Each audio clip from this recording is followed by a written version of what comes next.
The Community Resource Officer has a variety of uses. The purpose is actually pretty broad.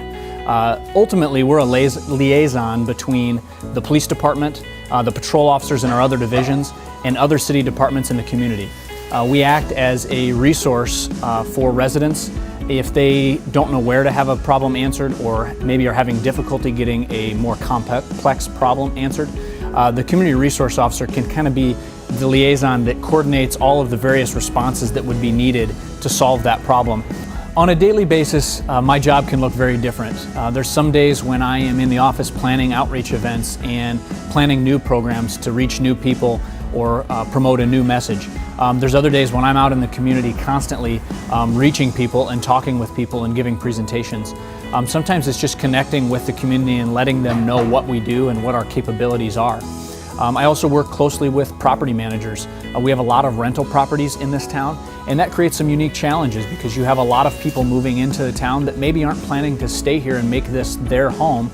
So we do a lot of outreach with those property managers to reach those tenants of those rental homes and apartments to try to set the expectations for the community, really bring them in and make this their home while they're here in hopes that they will live up to that standard and that quality of life while they're here.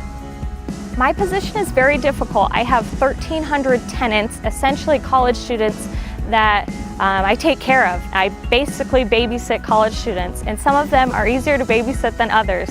I could not do my job without Eric and his team.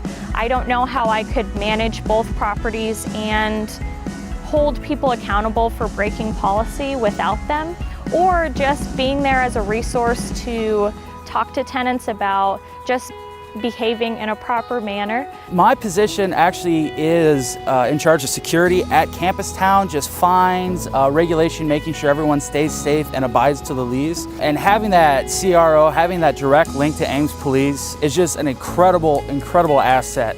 Without the CRO and Ames Police in general, there'd be a large part of my job where I'd be in the dark. So they give me a lot of information. They make me look a lot better than I actually am. I interact with the community in a lot of different ways. I go out and do community talks. Sometimes I just walk around in business areas or areas where people are going to be present and just talk with people, just try to be visible. That law enforcement presence that includes an officer who actually has time to talk is very valuable. You'll find that our officers in this city are very busy. We have a lot of calls for service, and most of them aren't crazy crimes in progress. A lot of them are just quality of life issues that we're dealing with, but there's a lot of them. There's a lot of people here. So our officers are very busy and they may not always have the time to talk. I try to be that person who's out there using that time that I've been given in this position to actually talk with people and connect with them. Those interactions can be very valuable. The CRO is just a fantastic face and liaison to the community. Other than that, it would just be the boys in blue traveling around in patrol cars like it's The Departed or something. But with the CRO, there's another face to it. They are approachable. You can, any sort of request, any sort of idea makes it so much easier to work with. You're able to have a direct contact with someone. Any way that we can be a resource to fix a problem, that's what we are.